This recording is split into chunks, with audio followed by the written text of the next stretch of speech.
say she bathed in blood, pale and regal, adorned in silk and velvet, stepping into a crimson pool, not for ritual, not for medicine, but for vanity, for youth, for immortality.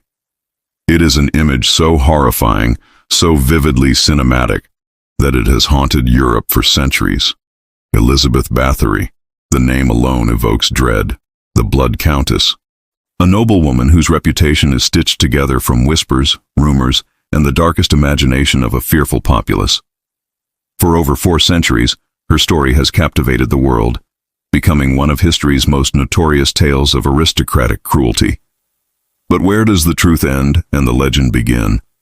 Was Elizabeth Báthory truly a sadistic murderer responsible for hundreds of deaths? Or was she a scapegoat, targeted by jealous nobles and a king eager to claim her lands?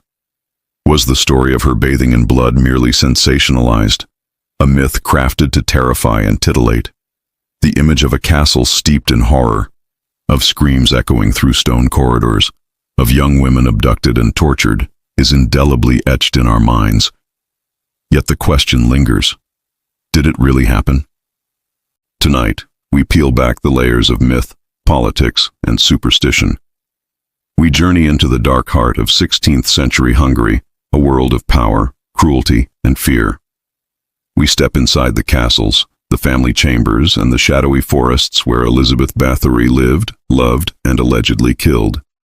This is not simply a story of a woman. It is a story of how human imagination, combined with privilege and power, can create a legend so terrifying that it transcends history itself. We begin with the world that shaped her. Elizabeth Báthory's Hungary was a land caught in the teeth of history's relentless wars. The 16th century was a turbulent time. Borders shifted like sand, empires clashed, and superstition filled every shadowed corner.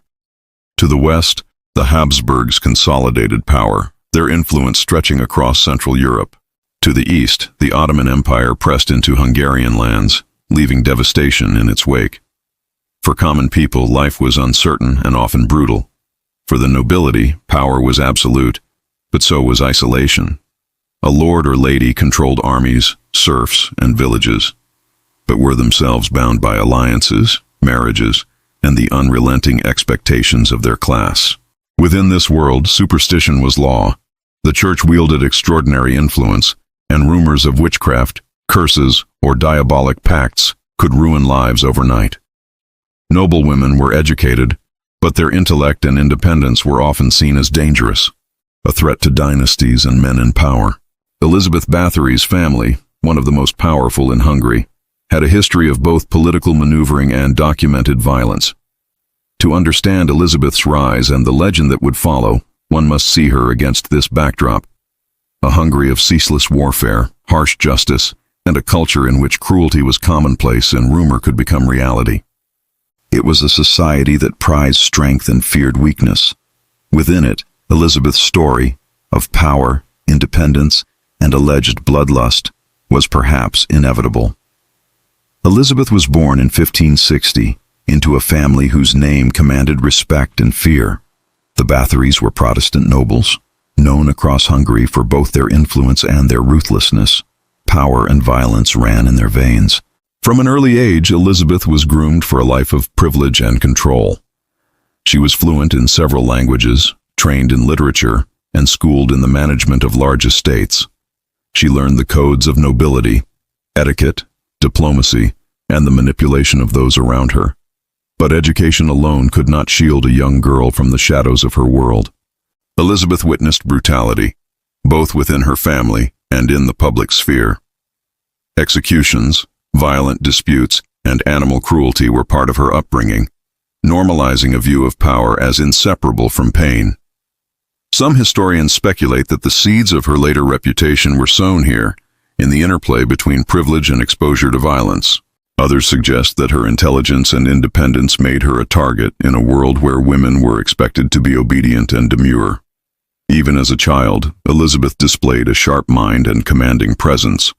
These traits would later become both her greatest strength and her most damning vulnerability. She was destined to navigate a world that demanded both ruthlessness and cunning. At just 15, Elizabeth was married to Count Ferenc Nadasdy, a union designed to consolidate wealth, influence, and military power.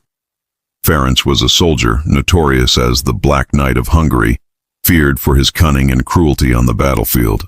While Ferenc spent much of his life at war, Elizabeth managed the couple's estates. She oversaw hundreds of servants and the day-to-day operations of vast lands.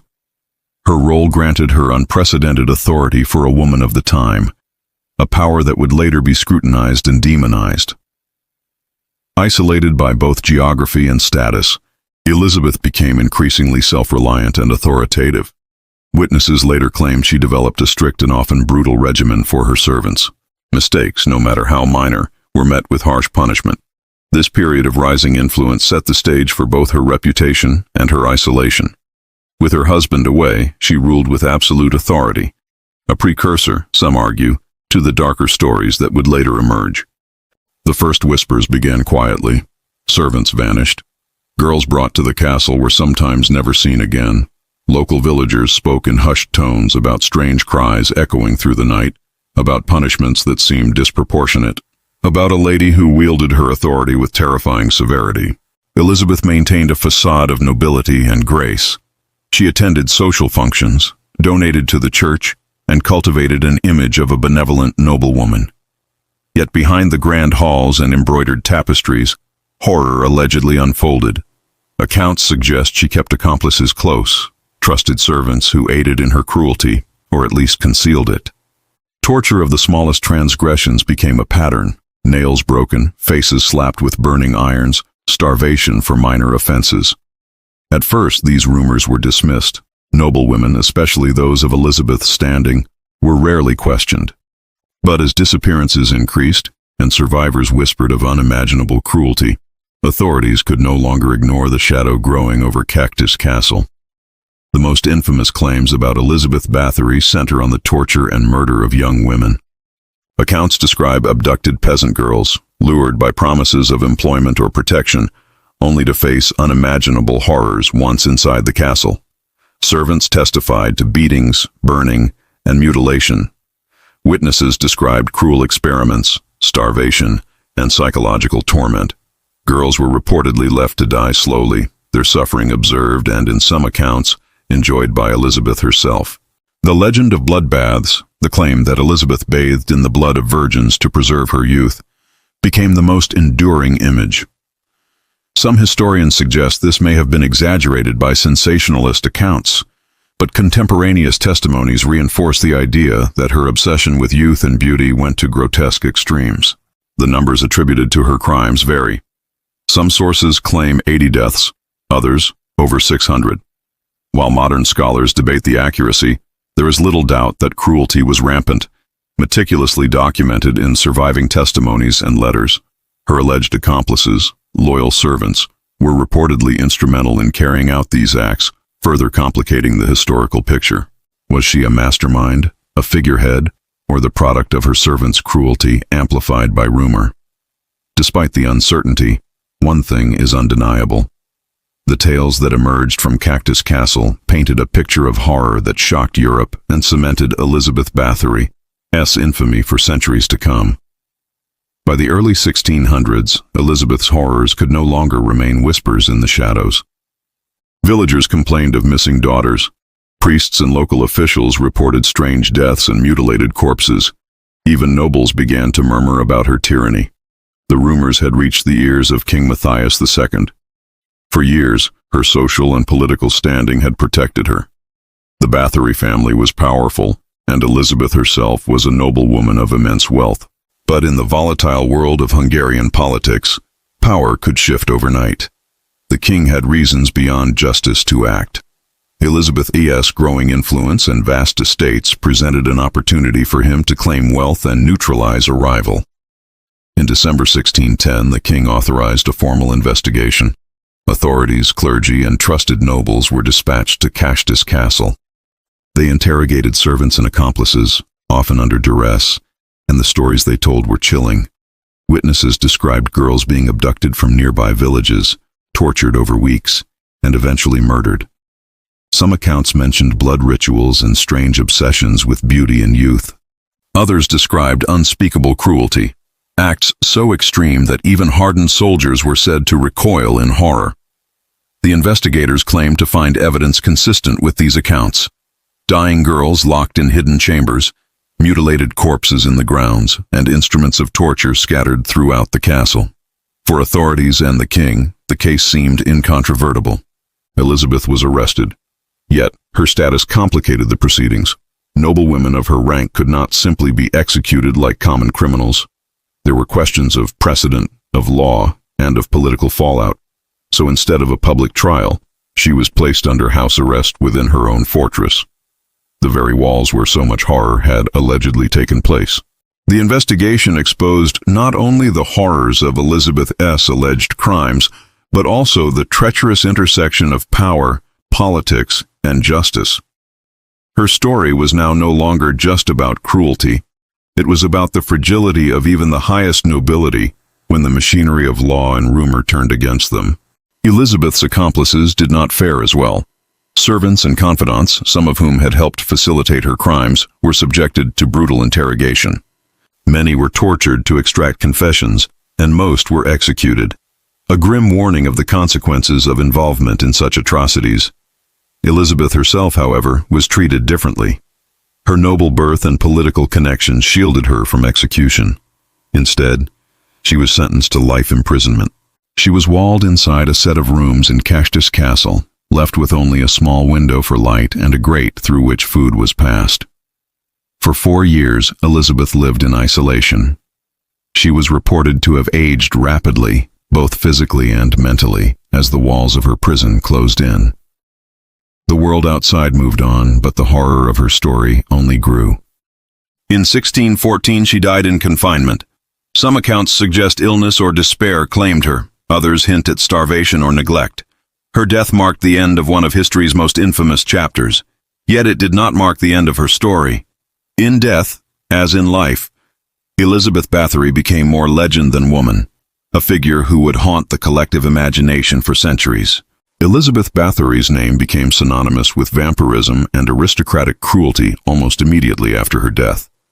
Writers, poets, and chroniclers amplified the blood-bathing legend, linking her to the supernatural and transforming her into a proto-vampire figure in Eastern European folklore. Her story has inspired countless works of fiction, from horror novels to movies, each iteration more sensational than the last. Yet historians caution that the most lurid details were gathered under conditions of political intrigue, religious influence, and torture, a combination that often produces exaggeration and false confessions.